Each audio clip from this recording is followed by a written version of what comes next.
Olá, sejam bem-vindos ao canal Espiritismo e História. No estudo de hoje abordaremos o item 7 da introdução do Livro dos Espíritos, a ciência e o espiritismo. Vamos à leitura. A oposição das corporações científicas é, para muita gente, se não uma prova, pelo menos uma forte presunção contrária. Não somos dos que levantam a voz contra os sábios, pois não queremos dar motivo a nos chamarem de estouvados.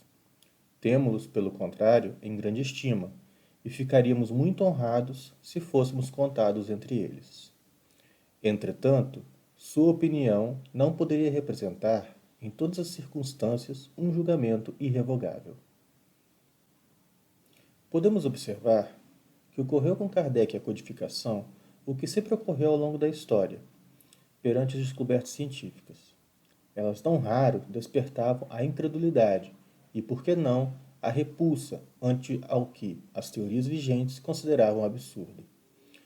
Compete-nos ainda salientar que, salvo engano, não existiu no mundo nenhuma sociedade que fosse anticientífica, ao contrário do que alguns críticos do suposto comportamento da Igreja Católica perante ao avanço da ciência.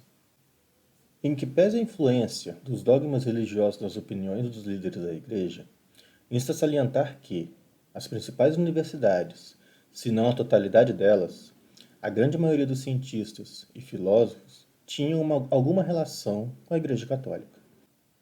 Quando surgiam descobertas científicas, não existia necessariamente um conflito entre ciência e religião, mas sim um conflito entre uma nova ciência ou descoberta científica contra uma ciência ou conceito científico já estabelecido. E, quando tais descobertas eventualmente abarcavam algum dogma religioso, uma fiscalização mais atenta e, por vezes, agressiva por parte de alguns clérigos. O que foge disso não passa de partidarismo, que busca criticar religiões sem o devido estudo, respeito e conhecimento. Ademais, cumpre-nos abrir ressalvas quanto à questão filosófica.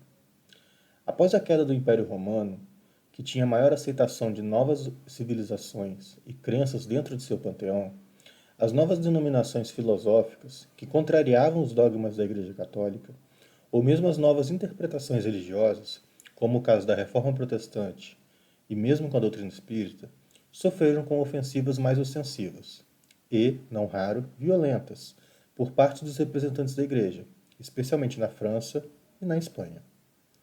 Por fim, não cabe aqui trazer comparações ao que falamos anteriormente, para aplicarmos a expansão islâmica e as cruzadas, pois, embora tivesse também um objetivo religioso, foram campanhas eminentemente militares, sendo que as cruzadas tiveram caráter de resposta ou de reconquista dos territórios perdidos para a expansão islâmica, que provavelmente foi a maior agressão religiosa da história da humanidade. Continuando a leitura. Quando a ciência sai da observação material dos fatos e trata de apreciá-los e explicá-los, abre-se para os cientistas o campo das conjecturas. Cada um constrói o seu sistemazinho, que deseja fazer prevalecer e o sustenta encarniçadamente. Não vemos diariamente as opiniões mais contraditórias serem preconizadas e rejeitadas, repelidas como erros absurdos e depois proclamadas como verdades incontestáveis? Os fatos, eis o verdadeiro critério dos nossos julgamentos. O argumento sem réplica. Na ausência dos fatos, a dúvida é a opinião do homem prudente. Aqui, temos que abordar novamente, pois já o fizemos no outro episódio, o método científico. Faremos, entretanto, de forma diferente, deixando claro que não existe uma voz da ciência. A ciência não é uma opinião uníssona.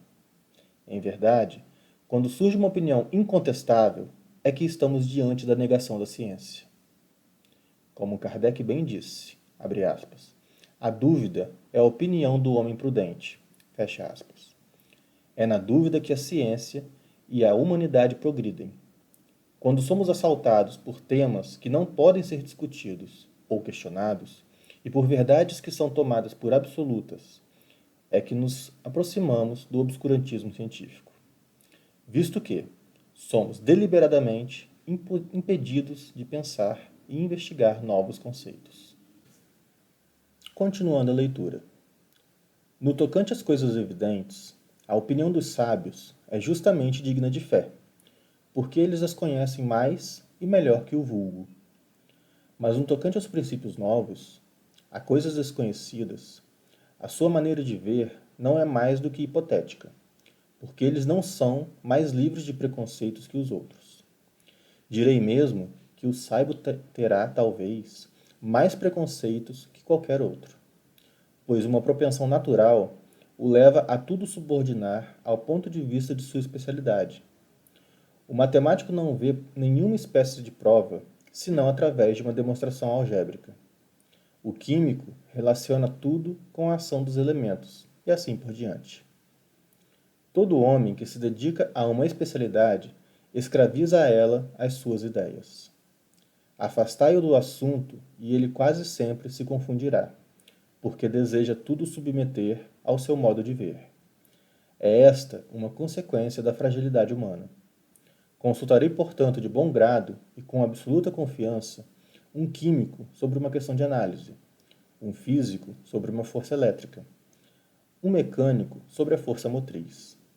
Mas eles me permitirão, sem que isso afete a estima que lhes devo por sua especialização, que não tenha em melhor conta a sua opinião negativa sobre o espiritismo, do que a de um arquiteto sobre as questões de música. As ciências comuns se apoiam nas propriedades da matéria, que pode ser experimentada e manipulada à vontade.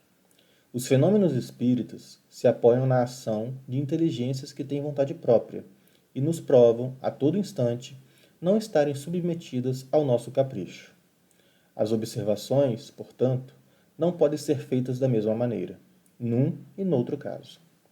No Espiritismo, elas requerem condições especiais e outra maneira de encará-las. Querer sujeitá-las aos processos ordinários de investigação seria estabelecer analogias que não existem. A ciência propriamente dita, como ciência, é incompetente para se pronunciar sobre a questão do espiritismo. Não lhe cabe ocupar-se do assunto, e seu pronunciamento a respeito, qualquer que seja, favorável ou não, nenhum peso teria.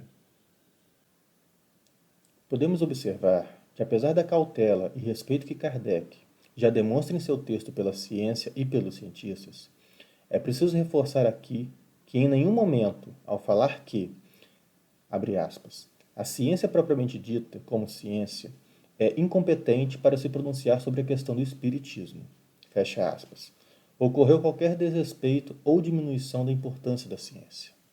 Em verdade, o que se busca é a separação de campos científicos, pois que a ciência material se debruça sobre os aspectos e interações de elementos da matéria, e o espiritismo, enquanto ciência espírita, se debruça sobre as questões voltadas às questões do espírito.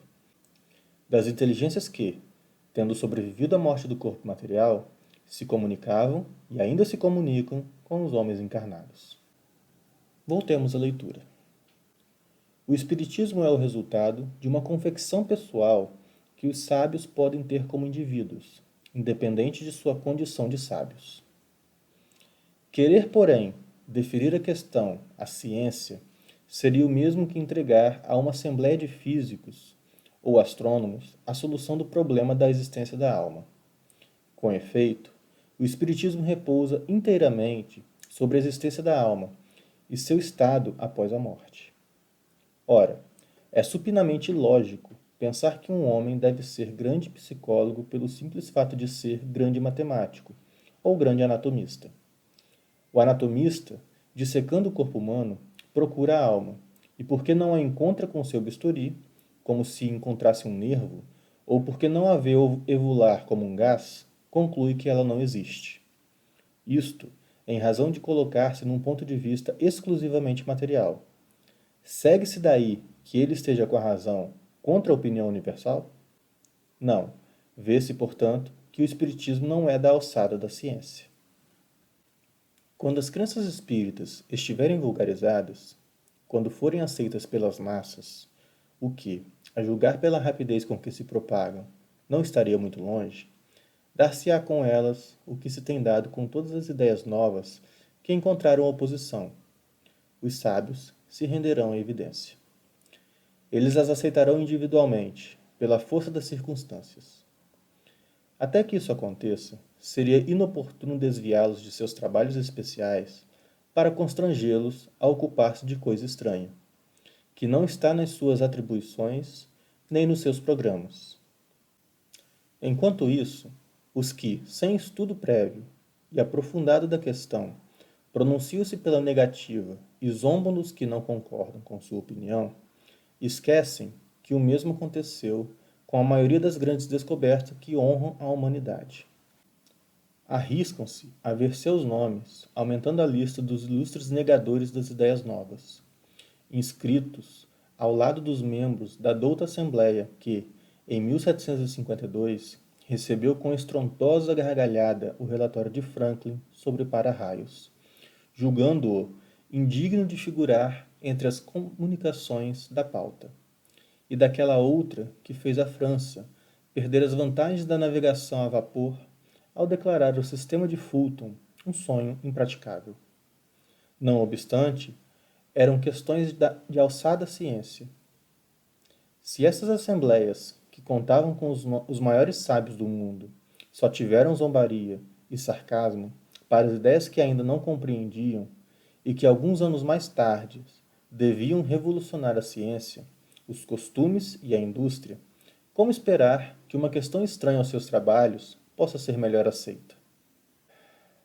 Nesse ponto paramos para informar que maiores detalhes sobre Benjamin Franklin e Robert Fulton serão trazidos ao final deste vídeo, para não quebrar a sequência do texto de Kardec. Continuando a leitura.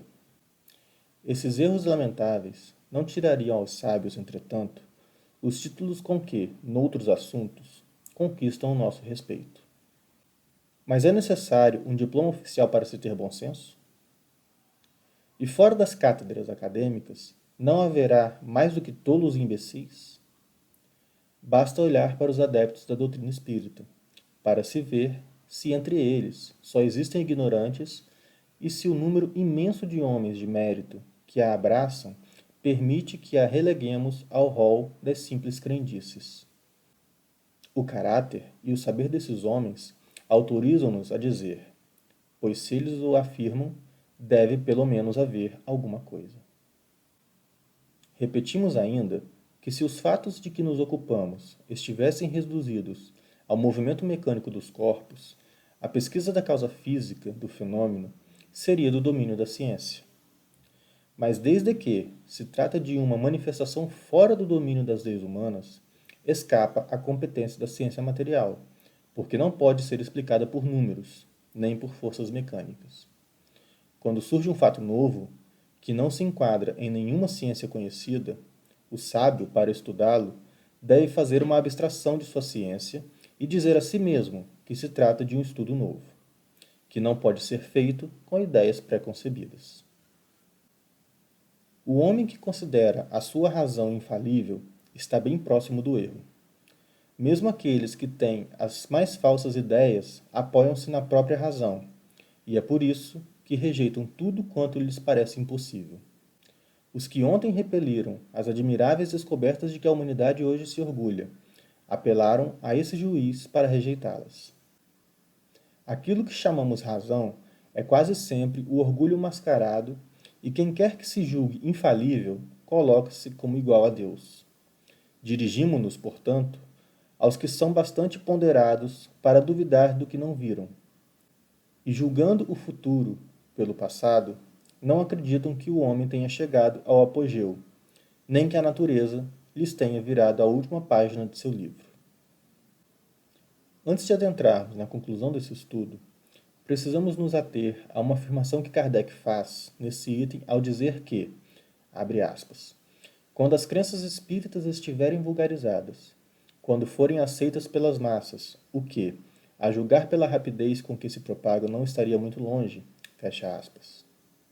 Muitos detratores da doutrina espírita, e até mesmo alguns espíritas, agindo por inocência ou até mesmo má fé, dizem que Kardec errou ao fazer tal previsão a respeito da popularização ou implementação da doutrina espírita como crença ou religião comum no futuro próximo. Alguns críticos se utilizam desse pequeno trecho para, inclusive, desferir até mesmo insultos ao codificador.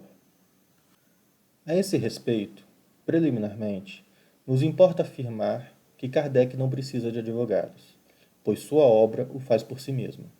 Mas, ainda assim, a título de esclarecimento, cumpre-nos fazer algumas observações. Conforme dissemos no primeiro estudo desse canal, sobre o contexto social, filosófico e político da França no tempo de Kardec, a doutrina espírita surgiu num terreno praticamente infértil às ideias espirituais e religiosas. O que restou da Revolução Francesa foi um país materialista, com uma igreja católica dizimada pelos revolucionários, o protestantismo de Calvino praticamente inexistente, e uma grande parcela da população declaradamente agnóstica ou ateia. Estatística essa que perdura até os dias de hoje. Talvez por isso que a doutrina espírita, embora já existente em terras brasileiras, tenha migrado quase que integralmente para o Brasil pouco após o desencarne de Kardec. Entretanto, embora o Brasil fosse à época, e ainda o é, um país bem mais afeito às ideias religiosas, a verdade é que o nosso país, no século XIX, era católico quase que em sua integralidade, sendo esta a religião oficial da Constituição do Império, que perdurou até 1889. Em suma, o Espiritismo migrou de uma terra inóspita às ideias espirituais para outra onde, embora a espiritualidade fosse bem aceita, seu povo adotava quase que em sua totalidade outra interpretação do cristianismo, representado pela Igreja Católica. Talvez por isso, embora tenha se popularizado incontestavelmente mais do que na França, a doutrina espírita, apesar de milhões de adeptos e simpatizantes, não se tornou, pelo menos não ainda, a religião preponderante em nosso país. Concluindo o nosso estudo, nesse item da introdução de O Livro dos Espíritos, Allan Kardec traz a proposta de se consolidar a doutrina espírita também como uma ciência, que mesmo tendo em seus efeitos também questões materiais, tem em sua causa uma força espiritual e inteligente, que está além dos limites da ciência material. Tal novidade, por ser tão distante do conceito vigente de ciência, que examinava a matéria e os efeitos físicos e químicos, naturalmente foi recebido por grande incredulidade. Entretanto, nesse item, Kardec traz ponderações que, para qualquer indivíduo honesto e de bom senso, possuem base para, no mínimo, considerar as pesquisas desenvolvidas pelo eminente codificador e considerá-las dignas de atenção e estudo. Agora, vamos falar das personalidades citadas por Kardec nesse item. Benjamin Franklin, americano, nascido em 1706, foi jornalista, escritor, funcionário público, diplomata, cientista, além de filântropo e conhecido abolicionista. Em outubro de 1752, ao empinar uma pipa em meio a uma tempestade de raios, Benjamin Franklin resolveu fazer um experimento. O objeto era simples, usou um fio de metal para empinar uma pipa de papel. Esse fio estava preso a uma chave, também de metal, manipulada por um fio de seda. Franklin a soltou junto com o fio e observou que a carga elétrica dos raios descia pelo dispositivo. Com base nessa experiência, comprovou para a comunidade científica da época que o raio é uma corrente elétrica de grandes proporções. Mais tarde, Franklin demonstrou ainda que hastes de ferro ligadas à terra e posicionadas sobre ou ao lado de edificações serviriam de condutores de descargas elétricas atmosféricas. Essa é a teoria que seria utilizada na construção de para-raios. Apesar disso, o primeiro para-raio não foi desenvolvido por Franklin. Benjamin Franklin foi também inventor dos óculos bifocais e de um instrumento musical chamado harmônica. Deixaremos links sobre a história de Benjamin Franklin na descrição desse vídeo. Outra personalidade citada por Kardec é Robert Fulton, engenheiro norte-americano, nascido em 1765. Amplamente acreditado com o desenvolvimento do primeiro barco a vapor comercialmente bem-sucedido. O projeto foi bem sucedido não apenas comercialmente, mas também militarmente.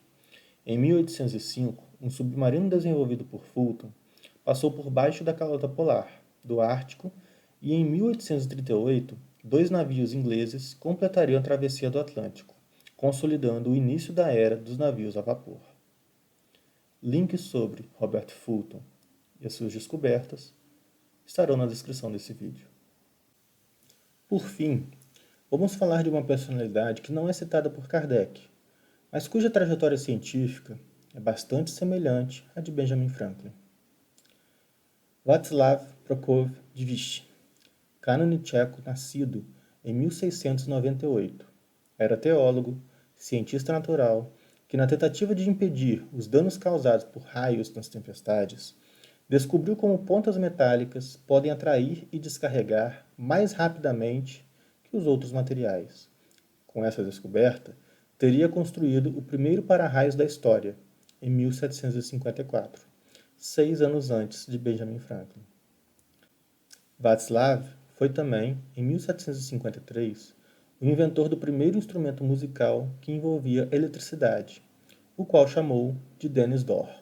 Links sobre a vida de Václav podem ser encontrados na descrição desse vídeo. Se você gostou desse estudo, curta e compartilhe. Ajude esse canal. Obrigado por assistir até aqui. Fiquem todos com Deus.